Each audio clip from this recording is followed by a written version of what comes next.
Jesús. Cierre sus ojos, amada iglesia. Padre, en esta hora venimos delante de ti, como dijo un hombre una vez, tal como somos, reconociendo tu grandeza, reconociendo el señorío de tu Hijo, reconociendo el dominio de tu Santo Espíritu, reconociendo la plenitud del Trino Dios y el dominio plenario de nuestras mentes del Santo Espíritu de Cristo. Gracias te damos por este día hermoso. Gracias te damos porque podemos hablar, porque podemos cantar y porque podemos entonar alabanza. Podemos cantarte alabanza a ti, porque podemos adorarte, podemos exaltarte, podemos magnificarte, podemos decirte tantas cosas hermosas, alabar los loores a ti, reconocer que tú eres el Dios creador de los cielos y creador de la tierra, que tú eres el Dios creador de toda carne, de todo lo que puede existir, de todo lo que yo puedo ver, de todo lo que yo puedo palpar y aún de lo que yo no me imagino. Tú eres el creador de todas las cosas. En esta hora venimos delante de ti, confesando nuestras faltas, reconociendo que tú eres un Dios santo y que nosotros somos débiles y necesitamos tu perdón. Señor, hay palabras que en algunos momentos hablamos y son palabras que no van conforme al pensamiento tuyo. Te ruego perdón por ello. Te ruego perdón por pensamientos que hacemos, que pensamos, que no van conforme a los tuyos, acciones que no van conforme a las tuyas.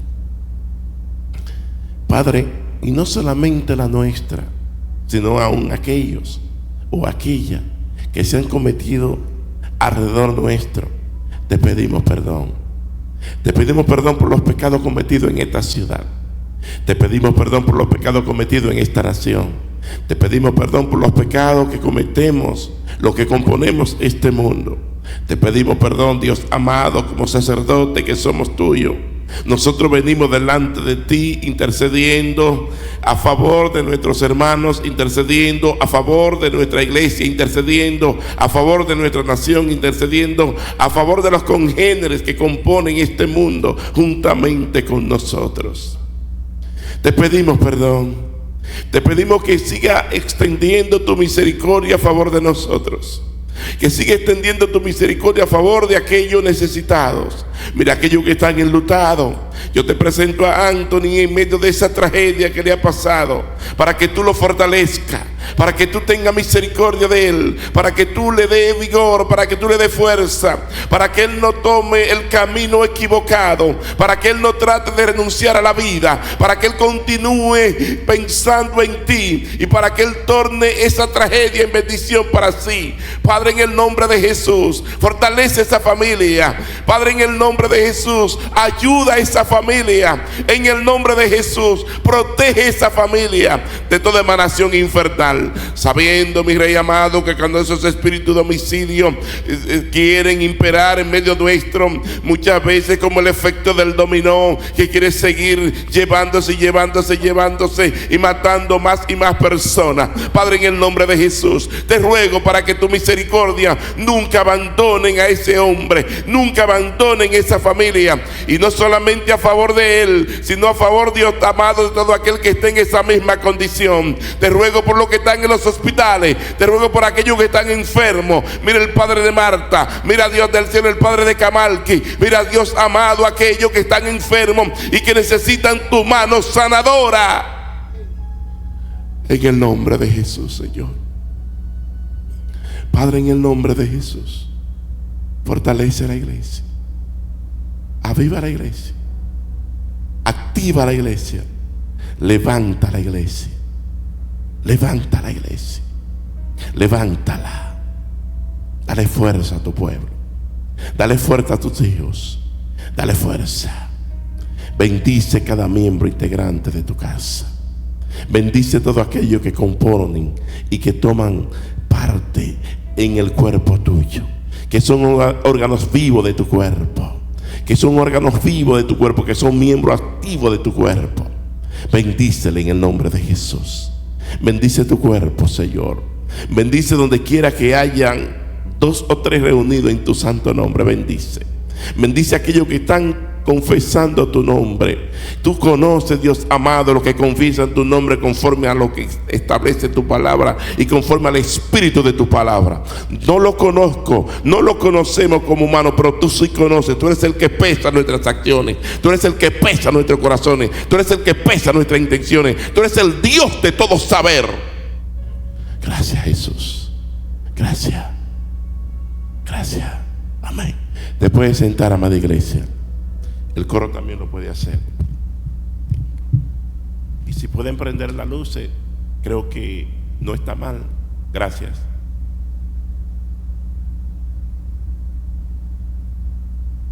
Quiero en esta hermosa mañana todavía saludar a cada uno de ustedes en el amor de Jesús. I want to bless every one of you, and I want to regard or say hello in the name of Jesus. Yo sé que hay algunas personas que quizás no entienden mucho español, pero quiero saludarla en el amor de Jesús. Y en este mismo contexto, en este mismo orden, yo voy a pedir de favor que la familia de Kiara y de Sahara también, porque la niña está ahí incluida, se pongan en pie, por favor.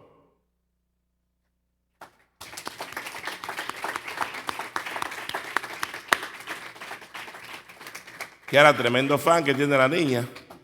Pueden sentarse, gracias. Tremendo fan que tiene la niña. Es muy importante que presentemos a nuestros hijos al Señor. En el tiempo lo vamos a hacer. Quiero una vez más saludar a cada uno de ustedes en el amor de Jesús, y que la paz del Rey y la paz de aquel que sobrepasa toda circunstancia se apodere de cada uno de sus corazones. No sé si ustedes escucharon mientras estaba orando, ministrando la oración. El pasado viernes, mientras escuchaba orar a mi hermano Javier, estaba ausente por ciertas emergencias que se me presentó o que se nos presentaron a nosotros como familia. Y escuché de algo que le sucedió a mi hermano Anthony, un amigo de la iglesia que él asistía a esta iglesia. Periódicamente, ocasionalmente, era amigo de la iglesia. Y supe de una tragedia. Hay una investigación, no se sabe si fue un homicidio voluntario o fue una mano homicida que le cesó la vida a ese joven. El asunto es que hay muerte. Y es muy importante, amados hermanos, amigos, iglesia, que estemos orando siempre. Que estemos siempre orando, porque no sabemos lo que el enemigo esté maquinando.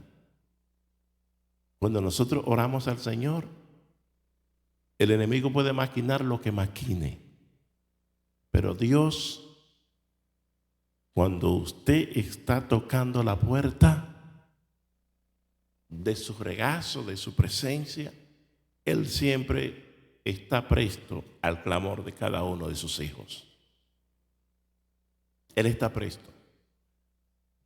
Si hoy yo estoy en la tierra de los vivientes, se le debe a la misericordia de Dios. Y si hoy usted está en la tierra de los vivientes, se le debe a la misericordia del Señor. Nadie está por bueno. Nosotros ninguno somos buenos. Inclusive, a veces nosotros tenemos una magnitud de autoestima. Nuestra autoestima muchas veces está por encima del nivel que debe de estar. Y en una ocasión vinieron donde Jesús y le preguntaron a Jesús, le dijeron, maestro bueno, o más bien, no le preguntaron, sino le afirmaron, maestro bueno. Y Jesús le dijo, ¿por qué me llama bueno? Y hace una parada. Si solamente bueno hay uno solo, mi Padre que está en los cielos. Qué triste es cuando le presentamos el plan de salvación a ciertas personas, entre ellos amigos, transeúntes, vecinos, familia, y ellos nos dicen, yo nunca he hecho lo malo, yo soy bueno, yo no necesito que tú me hables de eso, porque yo nací siendo bueno, desde que yo respiro yo soy bueno. No hay una persona que haya hecho más favores que Jesús en esta tierra. Lo único que Jesús hizo fue favores. Donde quiera que él llegaba, era una bendición. Cristo llegaba a los lugares y donde quiera que él llegaba, era una bendición. Porque donde quiera que la presencia del Dios eterno está, es una bendición. Si Cristo no está en tu hogar, procura que esté. Porque Él es la única bendición. A veces nosotros tomamos vacaciones. Tomamos vacaciones y dejamos al Señor fuera de las vacaciones. Qué triste es el final de muchos que dejan a Jesús fuera de su regazo. Qué triste. Cristo es bueno, pero dice la Escritura que su misericordia tiene un límite para aquellos que no le han recibido, ni quieren caminar conforme a sus enseñanzas. Cristo nos dio todos los pasos, cómo darlo, cómo actuar, e inclusive en algunos momentos difíciles, Cristo nos enseña cómo proceder. Nosotros hablamos muchas veces cuando alguien nos abandona, cuando alguien nos da la espalda, cuando alguien no nos escucha, cuando alguien no está en nuestro pensamiento y nos sentimos muy tristes. Jesús fue abandonado por sus discípulos, fue abandonado por sus amigos. Y lo más difícil de Jesús no fue que Él fue abandonado por sus discípulos, sino que fue abandonado por su mismo Padre, por el Dios eterno, depositado en el mismo infierno. Y allí estaba Jesús solo. Padre mío, ¿por qué me has desamparado? El peso que me correspondía a mí, todos los juicios sobre mí y sobre ti, Él lo pagó, y lo pagó solo. No estaba Dios presente, no estaban los ángeles, solamente estaban los demonios y el pecado tuyo y el mío. Wow. Cuando yo medito en eso, qué profundo es el amor de Dios. Vamos a seguir hablando del tema que estamos hablando, a ver si ya estamos concluyendo, por lo menos en ese tema. Es bastante extenso, pero uno por lo menos da ciertos principios de lo que es el matrimonio.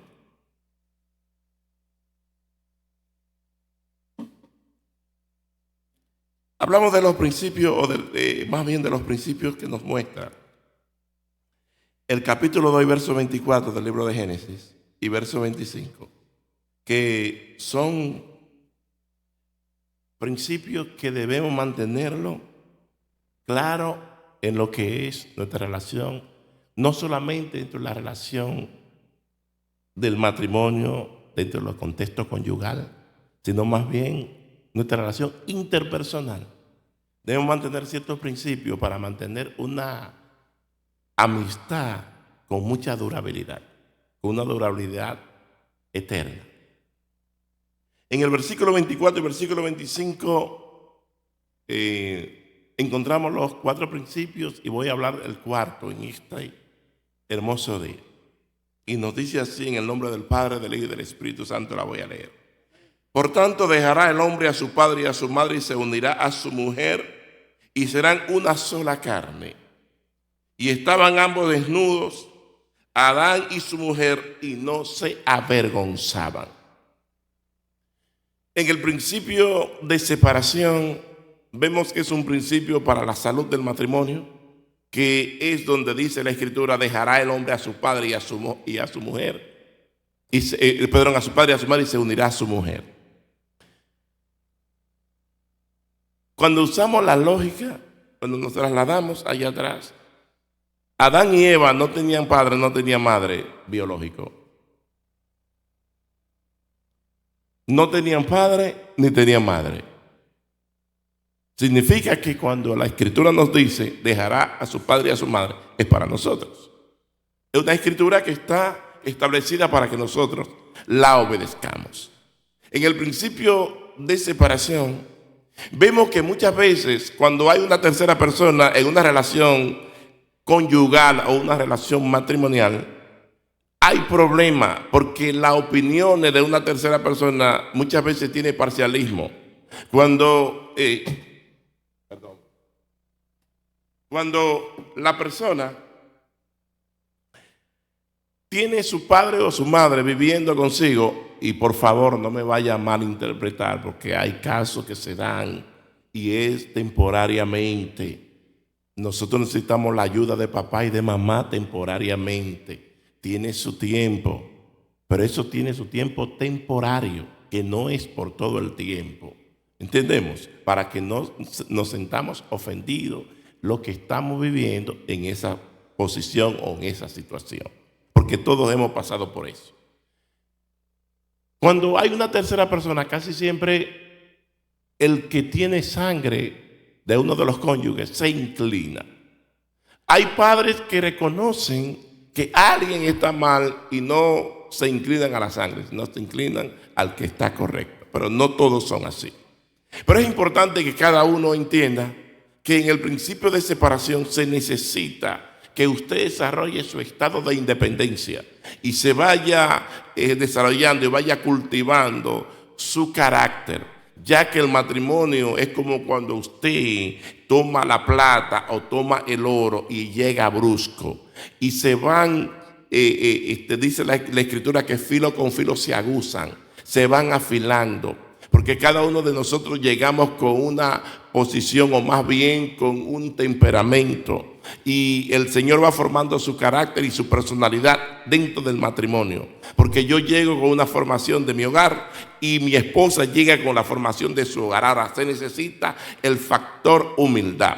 Y en el segundo principio, que es el principio de permanencia, cuando nos habla del principio de permanencia, nos está hablando que el matrimonio es para toda la vida, que el matrimonio no es un asunto temporario, que el matrimonio no es un asunto que yo llegué a esta relación y como esta relación no me conviene, no trabaja, no funciona. Hay personas que tienen que ir primeramente al coito. No estoy condenando al que ya lo ha hecho para que no me lancen piedra, por favor, que primeramente van al coito para luego entonces casarse. No, si no me gustó, no voy a hacerlo. Ahora si me gustó, lo vamos a hacer.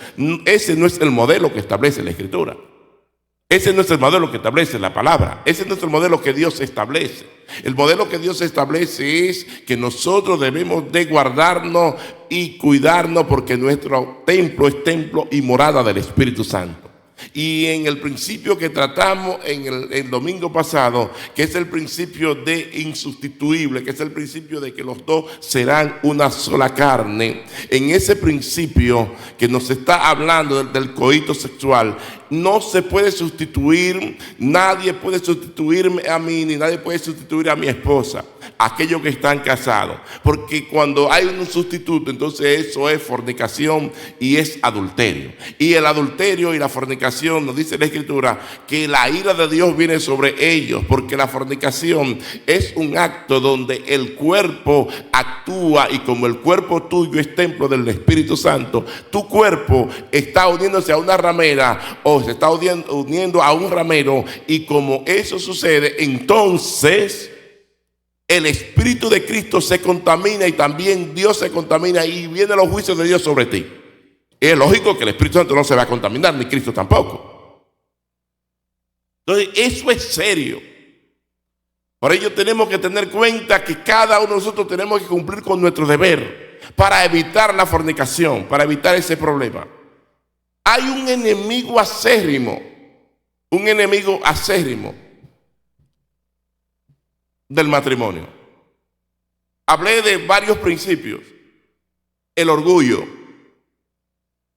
la insatisfacción, y también hablé, el otro es el orgullo y la insatisfacción. Ahora no me viene el otro. Y no, déjame ver si lo consigo rapidito para que no se me vayan a... ¿Cuál es el otro, Cristian? No, la insatisfacción, el orgullo y la infidelidad. Pero yo quiero agregarle otro. Y el otro es la ausencia de perdón, que se puede adherir o unirse al orgullo. Yo cometí un error hace 20 años y a mí no se me perdona. Hay errores que se han cometido en pareja hace 30 años y no se le perdona. Y cada vez que las aguas están un poco encrespadas, en otras palabras, que las aguas no están en su nivel, inmediatamente sale eso a colación. Y después decimos que le servimos al Señor, que somos buenos cristianos, que estamos modelando a Cristo, en donde Cristo se refirió con los asuntos del perdón. Y es importante que nosotros entendamos la magnitud de lo que es sabernos perdonar los unos a los otros. Cuando yo me perdono, más bien cuando yo perdono las ofensas de mi prójimo, tengo la puerta abierta para que Dios perdone las ofensas mías. Porque si yo no perdono las ofensas de mi prójimo, entonces yo tengo que ser perfecto en mis acciones. Y la Escritura nos enseña que todo hombre es mentiroso si dice que no peca. Porque todos pecamos, todos le fallamos al Señor. Por ende, yo tengo que estar dispuesto siempre a perdonar las ofensas de mi esposa, y usted perdonar las ofensas de su esposo y las ofensas de su prójimo. Denle un aplauso al Señor, iglesia.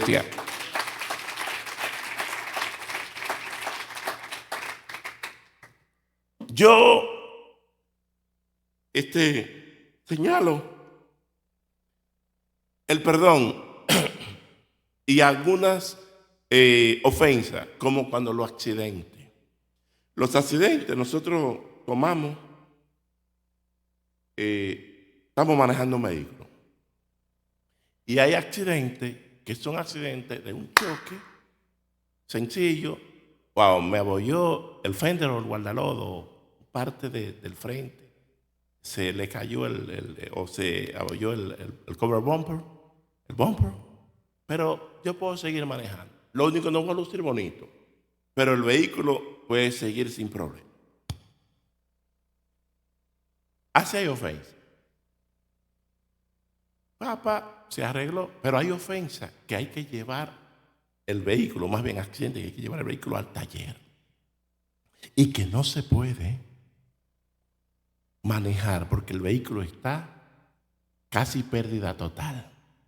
Y se necesita de una persona, un desabollador, un especialista, una persona, e inclusive hasta especialistas que hablen hasta el chasis.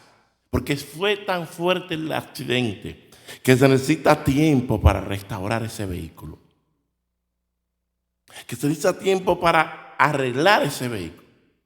Hay ofensas dentro de la unión matrimonial que no son ofensas de meras palabras, que necesitamos un poco más allá, Que no son ofensas de usted pasarle como decía un tío de la esposa mía, te debo tanto, ponlo en el techo y busca pintura blanca, y se olvidó eso.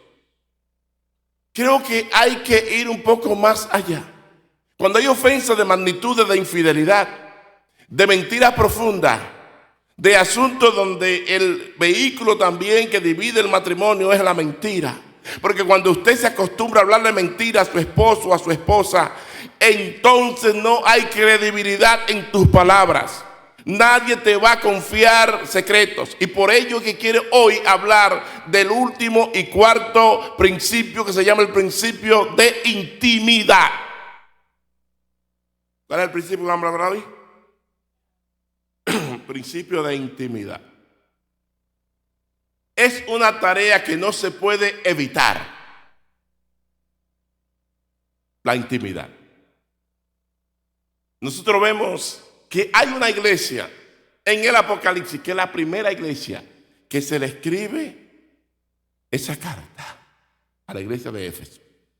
No es la primera iglesia que se establece, porque conforme a los historiadores y la misma historia bíblica, el libro de los Hechos del Espíritu Santo, los Hechos de los Apóstoles, nos dice que la iglesia de Éfeso, el apóstol Pablo llegó en su segundo viaje misionero, pero ya habían personas que estaban hablando del evangelio en ese lugar.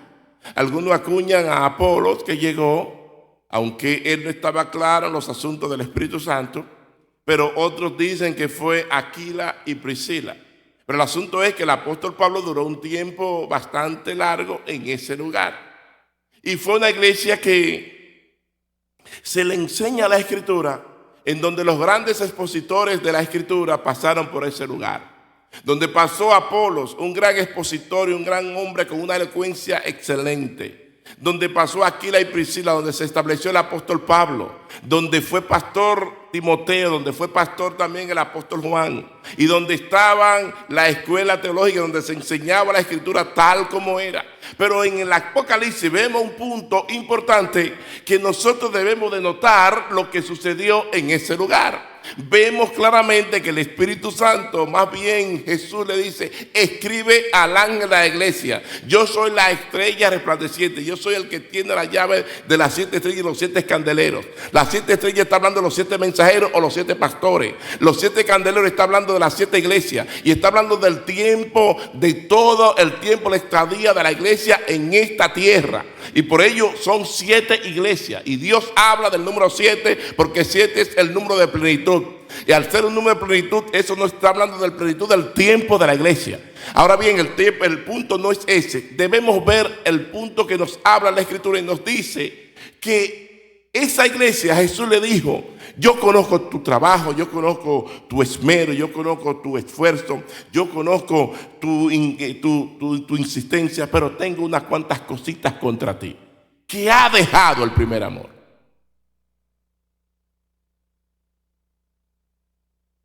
Hay matrimonio. Nosotros tenemos lo que es la intimidad.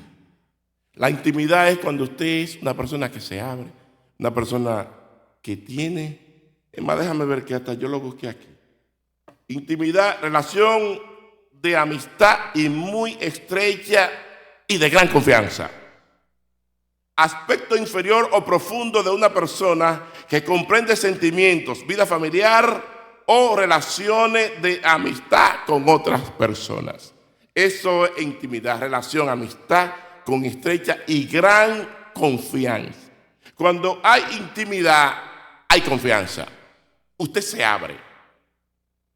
La iglesia de Éfeso tenía mucha confianza con el Señor. Hay matrimonios que se abren y que comienzan con mucha intimidad.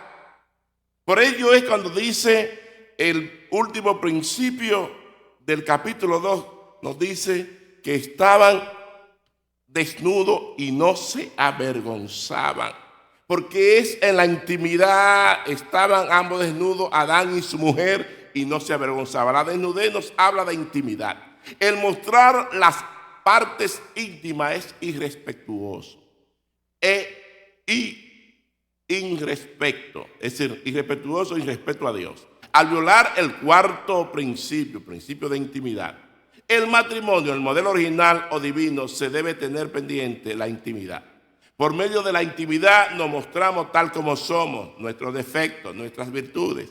Y es en la intimidad que aceptamos a la persona tal como es. Las palabras, las actitudes o acciones son inevitables para tener intimidad. Adán y Eva estaban desnudos en el huerto, mostrando su transparencia, su sinceridad y honestidad, y no se avergonzaban ninguno de los dos. Cuando hablamos de intimidad, no solamente mostramos aquí, más bien la Escritura nos muestra de lo que es la desnudez.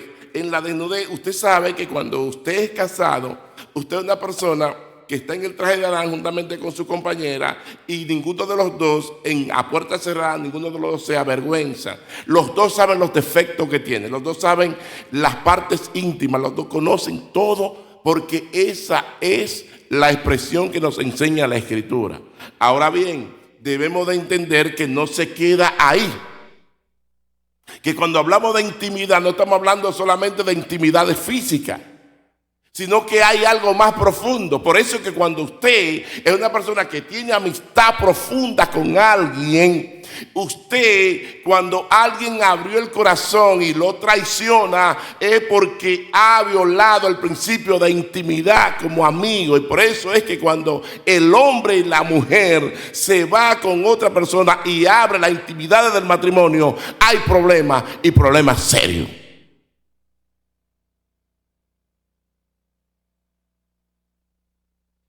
Cuando nosotros atendemos lo que la Escritura nos dice, observa, por medio de la intimidad nos mostramos tal como somos, nuestros defectos, nuestras virtudes. Muchas veces nosotros, cuando estamos abiertos con personas, cuando estamos abiertos con nuestro cónyuge, nosotros mostramos tal como somos, nuestros defectos, lo que somos. No hay asunto de tapujos, no hay reserva, estamos abiertos.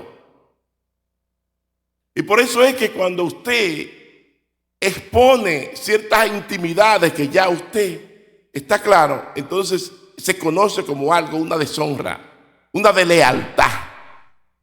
¿Por qué el Señor refutó a la iglesia de Éfeso después de tener tanta intimidad? ¿Dónde es que se dan los detalles más claros acerca del matrimonio? No es a ninguna de las iglesias, ni a la de Corintios, se dan los detalles de asuntos de relaciones, pero asuntos de relaciones interpersonales y de abrirse y de el amor como Jesucristo amó a la iglesia, es a la iglesia de Éfeso. Por la intimidad. Ahora, ¿dónde estuvo el pecado de los efesios? Que estaban sirviendo al Señor de una manera mecánica y frívola, de una manera fría. No lo estaban haciendo con la pasión que comenzaron al principio. Hay matrimonios que cuando tienen tiempo ya no se miran como esposos, sino que se miran mecánicamente y no se respetan, porque hoy se ha perdido el principio de intimidad y el principio de honestidad para los unos para con los otros. La sociedad moderna no le interesa mantener ese principio. Atender, obedecer, evita desvío, y eso nos indica nuestro deber para obedecer a lo que Dios nos enseña. Por tanto, es necesario que con más diligencia atendamos a las cosas que hemos oído, no sea que nos deslicemos. Dice Hebreos capítulo 2, verso 1. Nosotros estamos escuchando, pero yo no sé si lo que se está hablando acerca del matrimonio se está poniendo en práctica. Se está haciendo lo que Dios nos manda. Si lo estamos cumpliendo conforme a la Escritura. Después de estar convencido de la intención divina con respecto a la intimidad conyugal, basado en el conocimiento bíblico práctico, Para descubrir los tesoros de intimidad es necesario descubrir los tesoros de verdad que se encuentran en la palabra de Dios, la Biblia. A veces nosotros venimos bruscos, como decía anteriormente, como el oro y como llega brusca la plata. Y hay un proceso para usted mostrar que de veras usted es oro. ¿Cuántos matrimonios no han comenzado de juego y han terminado su vida y han durado 50 años, 60 años de matrimonio? Sencillamente porque han obedecido los principios que Dios nos enseña. A veces desconocemos la verdad, pero cuando nosotros entramos en el regazo de Dios y vemos la Escritura, cómo nos dice de cómo debemos proceder, entonces usted tiene un tesoro. La intimidad espiritual es muy importante.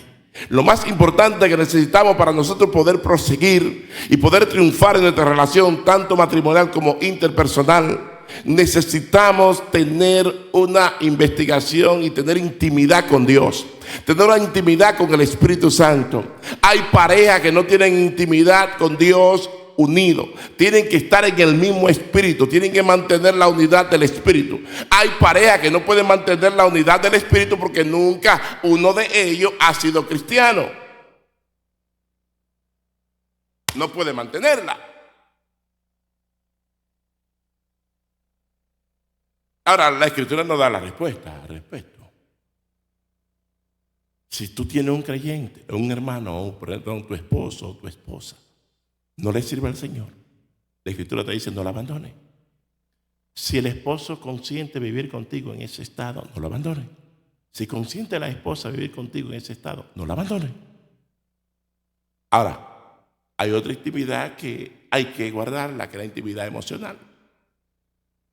Conforme a James Dobson, un psicólogo y experto en asuntos de enciclopedia de problemas familiares y de consejería matrimonial, James Dobson decía que cuando usted tiene su esposa y usted saben bromear, saben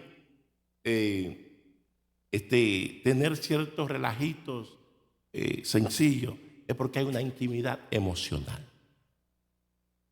Hay parejas que no pueden decirse media palabra, todo es una tensión, un problema. Ahora hay que trabajar en eso, porque hay problemas, hay personas que tienen conflictos internos y están en el Señor pero no lo han reconocido nunca. Solamente miran el pecado y el defecto del prójimo. Y hay personas que son esposo y esposa y solamente miran el defecto del cónyuge, pero no miran su propio defecto. No reconoce que ellos son los primeros que tienen que reconocer que están mal. Para usted tener una relación saludable y tener una relación íntima dentro del contexto emocional, necesita reconocer sus faltas primero. Antes de yo mirar la falta de mi prójimo, de mi cónyuge, yo tengo que mirar la mía. Por ello usted tiene un espacio para usted orarle al Señor. Y por ello el Señor, cuando usted ora a Él de corazón, Él te da la respuesta en la palabra y te enseña de qué forma nosotros debemos proceder. No te enseña de que es orgullo, de que el que tiene razón eres tú. Te enseña de que el único que tiene razón es Jesucristo. Y Él nos enseña de qué forma debemos proceder. En este camino, si queremos triunfar, tenemos que cultivar la humildad. Muchas veces tenemos demasiada razón. A veces yo tengo demasiada razón en mi matrimonio y como yo tengo tanta razón, se cultiva el orgullo, y el mismo Dios permite que nosotros cometamos errores para que nosotros nos mantengamos de bajo perfil, nos mantengamos siempre con una actitud humilde y saludable, para que no nos enorgullezcamos y no se nos suban como dice por ahí, los humos a la cabeza. Por eso el salmista David decía que no se ensoberbezca, que no se enseñoree el pecado que está oculto en mi corazón. Eso dice la Escritura, usted ve. Porque muchas veces se enseñorea el pecado de nosotros. Por eso cuando nosotros ponemos atención a lo que la Escritura nos dice, nosotros vamos a triunfar. Cuando nos referimos a la intimidad que nos enseña Génesis 2, verso 25, que andaban ambos desnudos sin avergonzarse, nuestra mente se detiene y se encierra en lo físico o en lo literal. La mayoría de las parejas en conflicto centran sus problemas o los trasladan a las relaciones sexuales. Y a la verdad que descubrimos es que generalmente no es la causa, sino los síntomas, como decía anteriormente en otro mensaje, de un problema mayor. No puede existir una intimidad física saludable si no existe una intimidad espiritual y una intimidad emocional conforme al modelo divino.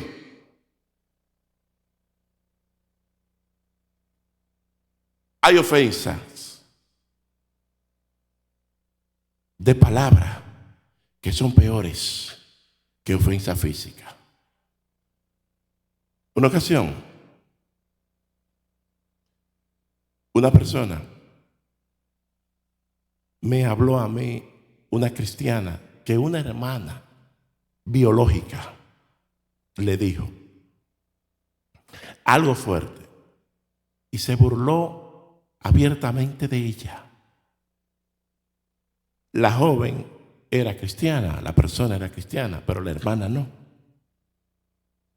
Y cuando ella se puso a orar, eso me lo contó ella, su propia hermana le decía: dame un palo, dame un garrotazo, dame un leñazo, dame un jaquimazo, dame lo que sea, dame un cantazo, me dicen los puertorriqueños, pero necesito que me dé porque hay algo que me está atormentando. Prefiero que me dé porque yo no sé qué tú tienes que me está atormentando. El Espíritu Santo.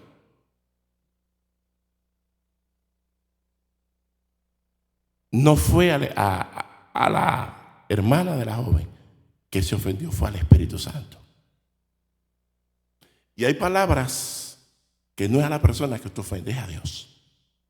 Y hay palabras que ofenden a la persona, que lo hieren de modo tal que si nosotros no tenemos la capacidad de perdonar, la relación nuestra se ve afectada.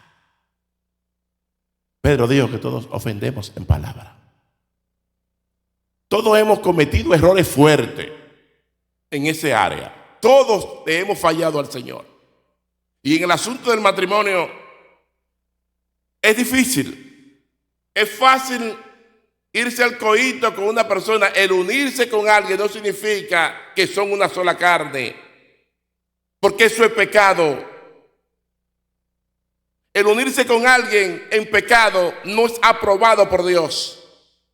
Y por ello que vemos que el mundo tiene su guía, su amo. Dice la Escritura en el libro de Efesios, en el capítulo 2, que el príncipe de la potestad del aire opera sobre los hijos de desobediencia.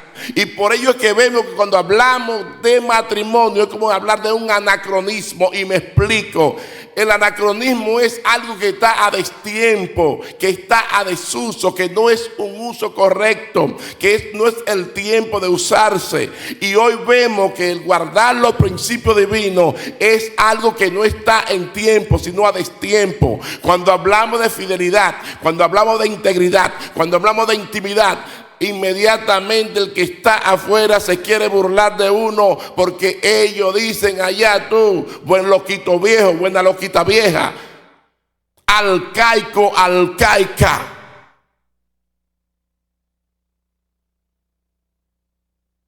No se avergonzaban.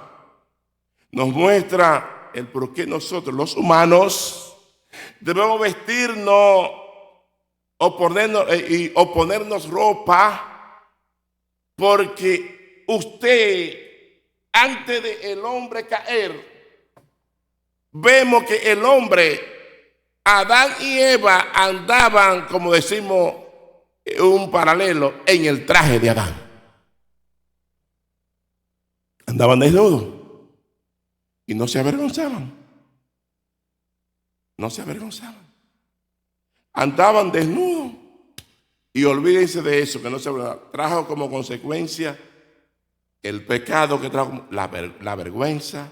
Tan pronto Cristo llega a una vida, se escuda o se protege de las tentaciones sexuales, cubriendo su cuerpo debidamente con pudor y con modestia. Una cristiana, como estamos bajo la dispensación ya del pecado, observe lo que dice aquí: entonces fueron abiertos los ojos de ambos, y conocieron que estaban desnudos. Entonces cosieron hojas de higuera y se hicieron delantales. Ellos entendieron que estaban desnudos porque vino el pecado. Por ello nosotros estamos en los tiempos de la inocencia, estamos en los tiempos que no hay pecado, o estamos en el tiempo del pecado. ¿Hay pecado sí o no en el mundo? Por favor, ¿hay pecado sí o no en el mundo? Entonces, si somos cristianos, debemos de tener vergüenza.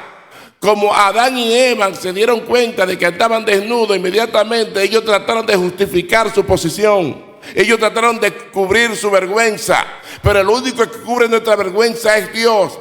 Y la vergüenza que Dios nos cubre, Él quiere que nosotros hagamos nuestra parte. Él quiere que nosotros cuidemos nuestra parte.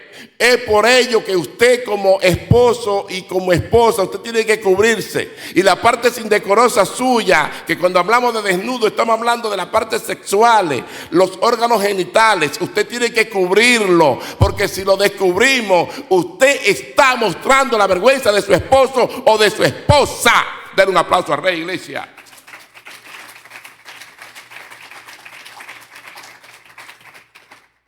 Dice: Jehová hizo, en el capítulo, verso 21 del capítulo 3, leí el verso 7. Y Jehová hizo al hombre y a su mujer túnicas de pieles y lo vistió. Túnica de pieles y lo vistió a ambos. El único que justifica el pecado es Dios. Vemos que desde allá la justificación viene arrastrando. El hombre ha tratado de justificarse siempre. El hombre siempre, después que pecó, ha tratado de justificarse. Lo primero que observamos al hombre cuando peca, le dice el hombre a el mismo Dios, le dice: la mujer que tú me diste, ella me indujo a pecar. En otras palabras, a quien le están culpando no es al hombre, es a Dios. Quien me quisiste pecar fuiste tú por darme esa mujer. ¿Cuántos de nosotros, cuando tenemos cualquier problema en el matrimonio, lo primero que comenzamos es a culpar al papá y a la mamá de esa mujer? Así como hizo Saúl, que tomó y le dijo, hijo de la vergüenza, le dijo a Jonatán, su hijo, cuando estaba frustrado, le dijo de todo a su hijo, que era hijo de una desventurada, de una cualquiera. Y cuando las personas están en frustración y su estado de ánimo está bastante en el suelo, el willpower está down, la gente inmediatamente comienza a hablar cosas que no son buenas. Y eso fue lo que sucedió con Adán. Él comenzó a culpar primeramente a Dios. Dijo: la mujer que me diste. Luego Eva dijo: la serpiente me engañó. Por lo menos Eva fue más sincera, porque Eva habló la verdad. La serpiente me engañó. No, en honor a la verdad, fue más directa. Oye, observamos que eso fue la confesión. Luego viene la acción. Dice en el versículo 1 una vez más: entonces fueron abiertos los ojos de ambos y conocieron que estaban desnudos. Usted sabe que cuando el pecado tiene a la persona atada, no se da cuenta que anda desnudo. Usted observa a esas actrices, esos actores que andan pavoneando, andan fanfarroneando, andan exhibiendo, y usted observa que muchos de los consejitos que dan es: lo que no se vende, lo que no se exhibe no se vende. Y no es un asunto que estamos hablando de vestimenta, que asunto de pantalones, de aréticos. No, estamos hablando de realidades. Que usted como hombre y como mujer de Dios, usted como persona prudente, con fundamentos judeocristianos, tiene que vestirse como tal.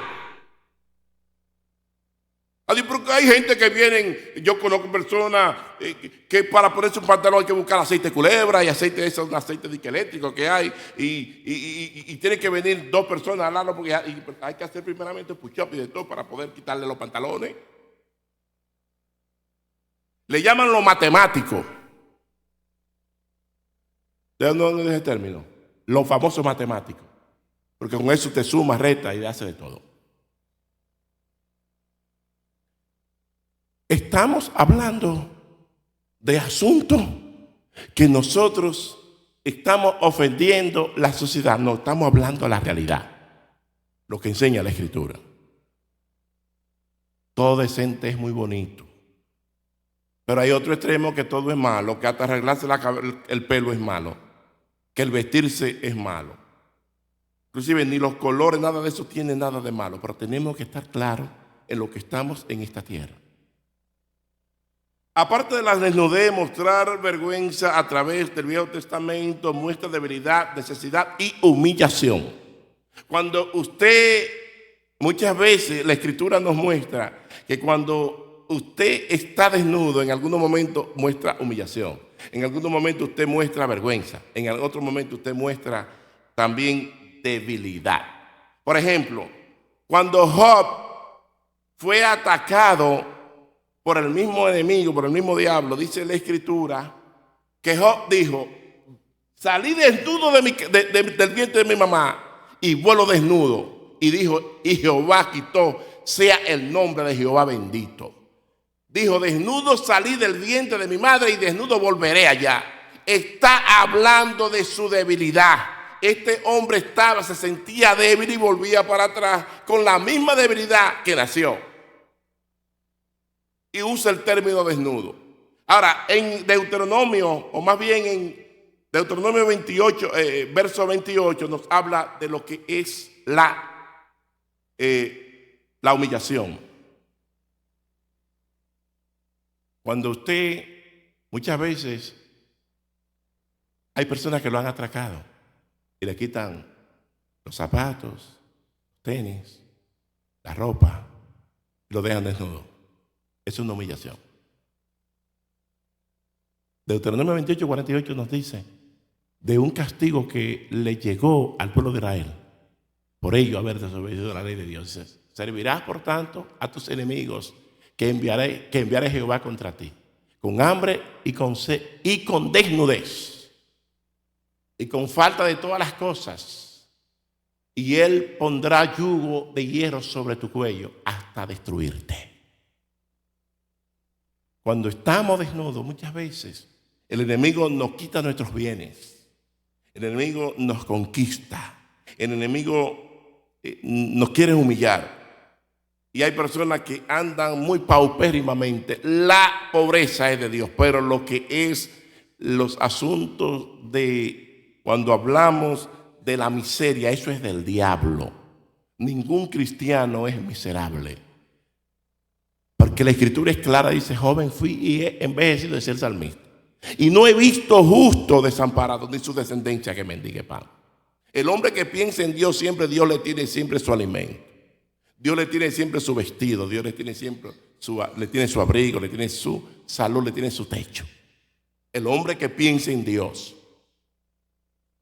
A veces pensamos en Dios que es un 30%, otros piensan en un 60%.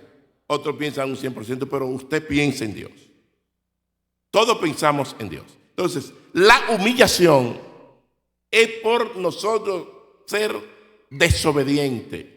Y la otra parte es que nos muestra también necesidad, conforme a Isaías 58, verso 7. En donde cuando el Señor le dice al pueblo de Israel, le dice: el ayuno que yo cogí, el que usted dice, es este. No es que parta tu pan con el hambriento y a los pobres errantes albergues en casa, que cuando veas al desnudo lo cubra y no te esconda de tu hermano. Ese es el ayuno. Que cuando usted vea al desnudo, usted lo ayude. Al necesitado, usted lo ayude. En otras palabras, no está bien que nosotros veamos un necesitado y seamos indiferentes. Al hablar de esos tres puntos, en el matrimonio hay momentos de debilidad. En nuestra intimidad hay momentos de debilidad. En el matrimonio, en nuestra intimidad, hay momentos de humillación. Hay momentos que usted tiene que humillarse. Hay momentos que usted tiene que tomarlo suave porque está desnudo. Y hay momentos que usted tiene necesidad. En el matrimonio, esos tres puntos hay que notarlo. Hay debilidad, hay necesidad, hay humillación. ¿O usted cree que por multimillonario o multibillonario que sea el matrimonio no tiene también su necesidad? ¿O es que usted entiende que solamente es una parte la que usted palpa, la única importante?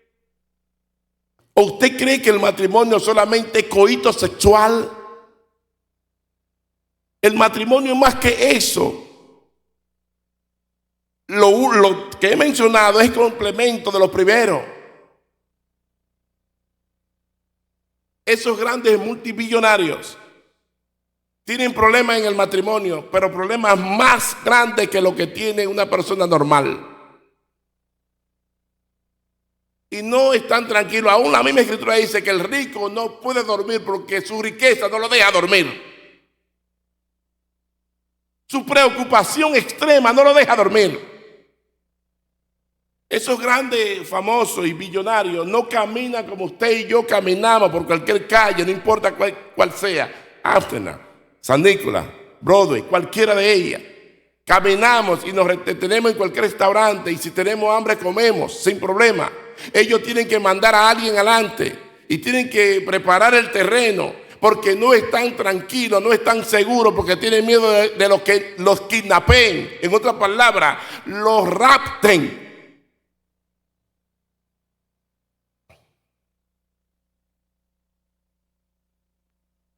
Cuando hablamos de desnudez, es más profundo que lo que nosotros entendemos. Es bien serio. El término desnudez viene del griego o del hebreo eruah, E-R-W-A-H, eruah, que significa desnudez indecente, descubrir, exhibir vergonzoso o una exhibición vergonzosa. Término que se usa para los órganos sexuales masculinos y femeninos. Ahora bien, vamos a ver qué nos enseña la Escritura cuando hablamos de intimidad, cuando hablamos de desnudez. Si nosotros estamos obedeciendo lo que dice la Escritura o nosotros sencillamente estamos leyendo y saturándonos de la letra y no del espíritu de la palabra. Si no estamos tratando de obedecer conforme a lo que nos habla el espíritu de la palabra, conforme a la realidad de lo que nosotros tenemos que enfrentar, a la realidad histórica, a las experiencias que tienen algunos o que muchas veces usted ha visto de algunos. La Escritura está llena de ese tipo de experiencias para que nosotros entendamos que la desnudez no se queda solamente en los actos físicos, en usted ver los órganos indecorosos de un hombre o de una mujer. La desnudez más allá es parte íntima. Hay secretos que muchas veces hay amigos, hay vecinos y hay esposos que tienen secretos. Como yo le decía a alguien, hay cosas que tú y tu esposa lo hablan, que solamente tú y tu esposa lo hablan, que tú no lo hablas ni con tu mamá, ni con tu papá, ni con tu hermano, ni con nadie, solamente tú y tu esposa, porque son intimidades que solamente ustedes tienen que saberlas y que son secretos que tienen que irse a la tumba.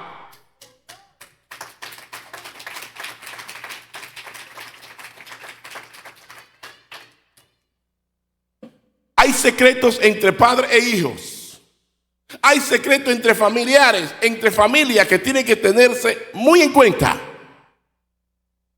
Observe el relato bíblico. Dice, bebió del vino y se embriagó. Y estaban descubiertos en medio de su tierra. Perdón, vuelvo y repito. Y bebió del vino y se embriagó y estaba descubierto en medio de su tierra. Versículo 22, capítulo 9 de Génesis. Voy a leer ahora. Y Can, padre de Canaán, vio la desnudez de su padre y lo dijo a sus dos hermanos que estaban afuera. Entonces Sem y Jafet tomaron la ropa y la pusieron sobre sus propios hombros y andando hacia atrás cubrieron la desnudez de su papá, teniendo vuelto su rostro, y así vieron su desnudez. Oye, teniendo que, no, observamos otra vez. Entonces Sem y Jafet tomaron la ropa y la pusieron sobre sus propios hombros y andando hacia atrás cubrieron la desnudez de su padre, teniendo vuelto su rostro. En otras palabras, se voltearon para no ver en la desnudez de su papá. Respetaron eso y teniendo vuelto su rostro, así no vieron la desnudez de su padre. Mas sin embargo, Can no hizo lo mismo. Observamos que hubo un error de parte de un hombre llamado Noé, pero el énfasis que la escritura hace no es el error de Noé, es la irreverencia y el respeto de Can. Hay que tener cuenta con eso. Vamos a seguir a ver lo que el Señor me sigue hablando. Dice, y despertó Noé de su embriaguez y puso lo que le había, y supo lo que le había hecho su hijo más joven. Y dijo, maldito sea Canaán, siervo de Dios. Siervos será de sus hermanos. Aquí en este término parece que le metí, ponme otra vez el versículo 25. Porque yo sé que hubo algo que vi aquí, que a veces uno le topa la tabla y me salió un énfasis que no era. Dice, y dijo, maldito sea Canaán, siervo de siervos. Y aquí aparece la palabra Dios, porque parece que sin darme cuenta le topé a la tabla y se me puso esa palabra. Será a sus hermanos. Verso 26. Dijo, más bendito por Jehová mi Dios sea Sem, y sea Canaán su siervo. Y el verso 27. Engrandezca a Dios a Jafet y habite en las tiendas de Sem, y sea Canaán su siervo. Después del diluvio, ¿cuántas personas habían? ¿Y cuál es el énfasis que se hace después del diluvio? De esos 8 se reducen a 3, a 6 y más bien a 3 cabezas, porque las mujeres de esa gente no se conocen. ¿Qué pasa? ¿Y qué sucedió? ¿Qué sucedió? Hay momentos que hay estrechez, tanto en el contexto paterno, en donde el hijo tiene que tener cuenta en no descubrir los secretos de su padre. Porque al descubrir los secretos de su padre, está acarreando grandes consecuencias. Y hay grandes problemas. Porque Dios está en el cielo observando nuestras acciones. Observamos que todo lo que este hombre habló fue el mismo Dios que lo habló. Siervo era de Sem y de Jafet. ¿Cuál fue la tierra que conquistaron los israelitas? ¿La tierra de quién? Y esa tierra, tú ves que se fueron tras otros dioses. Los dioses Baales, la diosa Astoré, la diosa Ishtar, la diosa Acera. Tanto las 3 últimas, supuestamente la esposa del Dios supremo, el Dios de la naturaleza. Y las otras 3, la diosa de la naturaleza. Cambiando los nombres en diferentes lugares. En Éfeso, la famosa Diana, que era la diosa, supuestamente la reina del cielo. Para estos tiempos, en Dominicana, la reina del cielo es la Virgen de la Altagracia. En México, la diosa del cielo es la guadalupana. Entonces, toda esa maldición viene y llegó a esas naciones. Siervo, siempre usted observa que cuando estudiamos la descendencia, observamos que los jafetitas fueron aquellos que ocuparon la parte de Europa, la parte de indoeuropea. Los semitas fueron aquellos que vino la línea de Abraham y la línea del Mesías.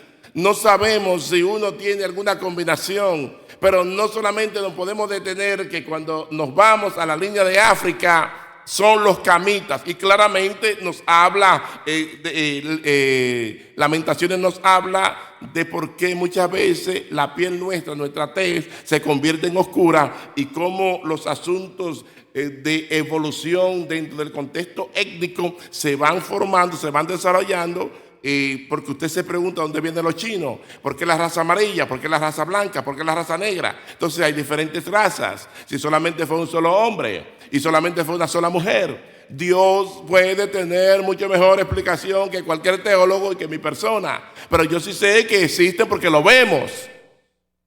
Nosotros vemos. Pero el énfasis que nos habla aquí la Escritura es que nosotros debemos de mantener una actitud de respeto hacia nuestro congénere, que tenemos que tener una actitud de respeto hacia nuestros padres. Sea quien sea, hay que tener una actitud de respeto. Observamos el error de Noé, pero el error de Noé no fue el énfasis. El error de Noé aquí no es el que está haciendo el énfasis. La Escritura hace el énfasis de lo que hizo Can, y la maldición le cayó a Canaán. A veces nosotros cometemos errores y la maldición le cae a nuestra descendencia.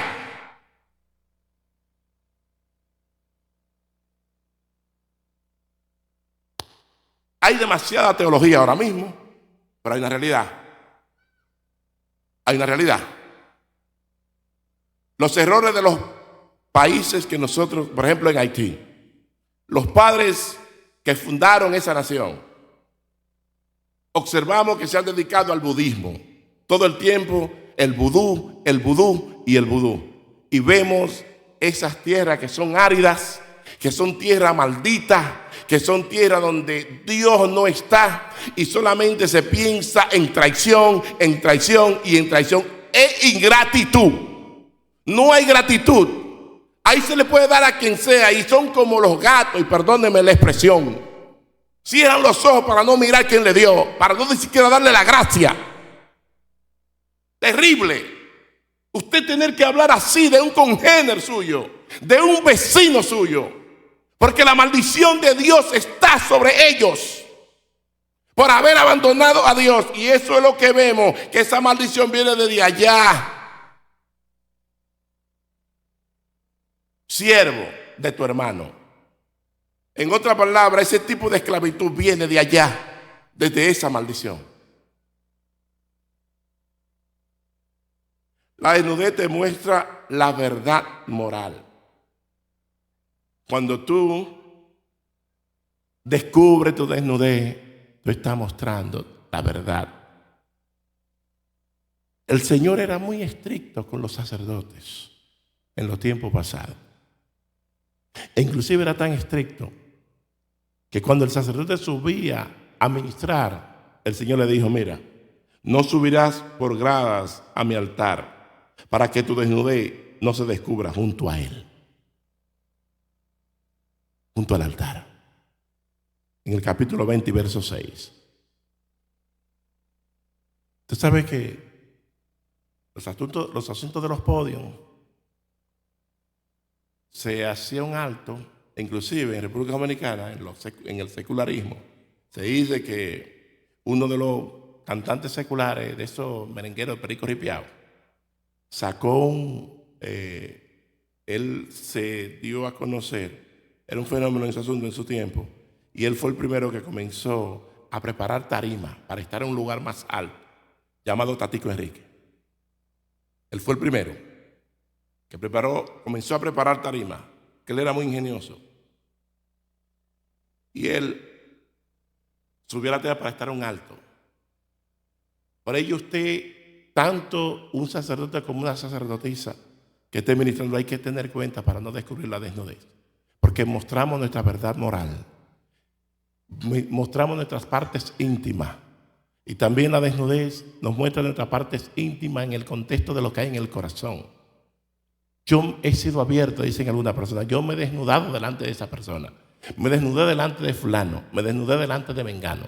Pero mengano y fulano no quieren proceder. Ok, y esos son asuntos. Pero hablamos de la desnudez cuando estamos hablando que estamos abiertamente, que nuestro corazón se ha abierto.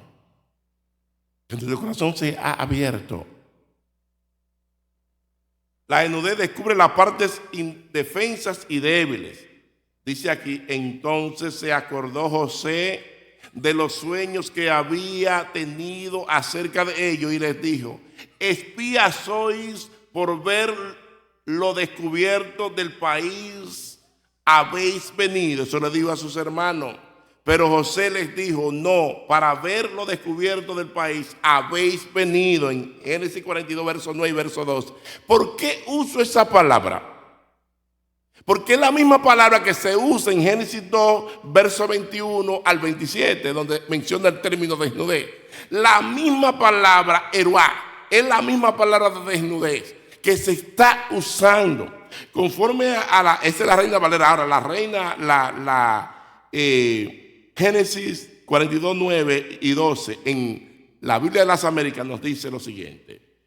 José se acordó de los sueños que había tenido acerca de ellos y les dijo, soy espía, habéis venido para ver las partes indefensas de nuestra tierra.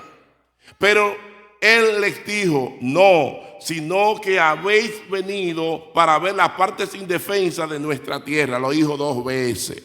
Cuando este hombre está fingiendo que sus hermanos habían llegado a la tierra para descubrir como un espía, recordemos que los espías van encubiertos y muchas veces nosotros vamos encubiertos a ciertos lugares para descubrir la desnudez, la parte sin defensa, la parte indecorosa, la parte que pueden avergonzar a tu prójimo. Y es importante que tengamos eso bien pendiente. Observamos que aquí este hombre lo que está fingiendo es para que esto puedan confesar. Pero estoy usando este punto no porque directamente necesito este punto, porque quiero dar una enseñanza del espía o de los hermanos de José, sino más bien porque está usando la misma palabra. Y lo vemos también en la versión Dios habla hoy. Entonces José se acordó de los sueños que había venido acerca de ellos, o que había tenido acerca de ellos, y les dijo,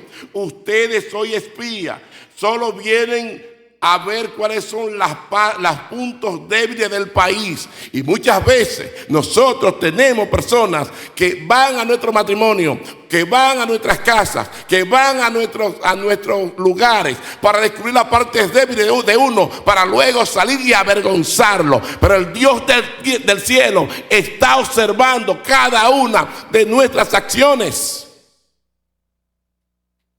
Él lo sabe todo. Y la Escritura nos enseña, 1 Corintios 4 nos habla de unos puntos importantes. 1 Corintios 3 nos habla de unos puntos importantes. Y es muy serio lo que Dios nos está hablando. Es muy serio lo que Dios nos está ministrando. Dios conoce las intimidades nuestras. Así como usted como esposo y esposa conocen sus intimidades, tienen que tener cuenta. Porque cuando usted abre cada una de las cosas que son íntimas, hay problemas, y problemas serios. ¿Hemos fallado? Sí, hemos fallado en algunos puntos. Pero también el enemigo es un experto confundiendo. Porque a veces usted habla una cosa y el otro que contó dice otra. Y dice otra. Y se arma un chisme y se arma un lío ahí. Uno nada más tiene que hacer callar. Ahora, ¿cuál es el mejor consejo? Yo creo que ya con el único que hay que abrirse con Dios. Porque de esa forma usted está en paz. Ahora, yo cumplo con predicar la palabra. Vemos las consecuencias de estas cosas. A Dios no hay quien les cubra nada. Los matrimonios hay que fortalecerlo. La parte íntima tenemos que estar claros.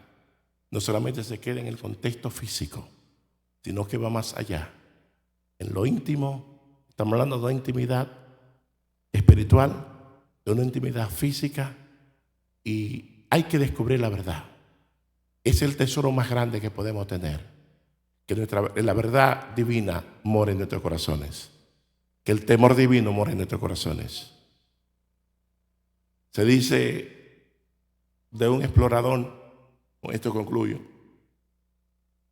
Ese explorador fue aquel que exploró, creo que en el 76, por ahí, 80 y algo, que descubrió 85 y 70, creo que 85, los restos del Titanic, Billy Miller. Y este hombre fue entrevistado, fue condecorado, Y él dijo, lo más importante dentro de lo que yo tengo no es lo que yo he descubierto, sino la experiencia de mantener esa verdad en mi corazón. Muchas veces tú descubres la verdad divina, pero hay que mantenerla en el corazón para practicarla, para ponerla en tu diario vivir. Y recuerda al principio, ¿cómo se llama la exposición? Esta serie de mensajes se llama El plan perfecto de Dios para matrimonios imperfectos. Es decir, que venimos tratando de ver cómo perfeccionamos nuestra relación interpersonal y de ir como perfeccionando nuestra relación con Dios para nosotros poder triunfar en el mañana y poder proseguir el sacro estado de lo que es el matrimonio.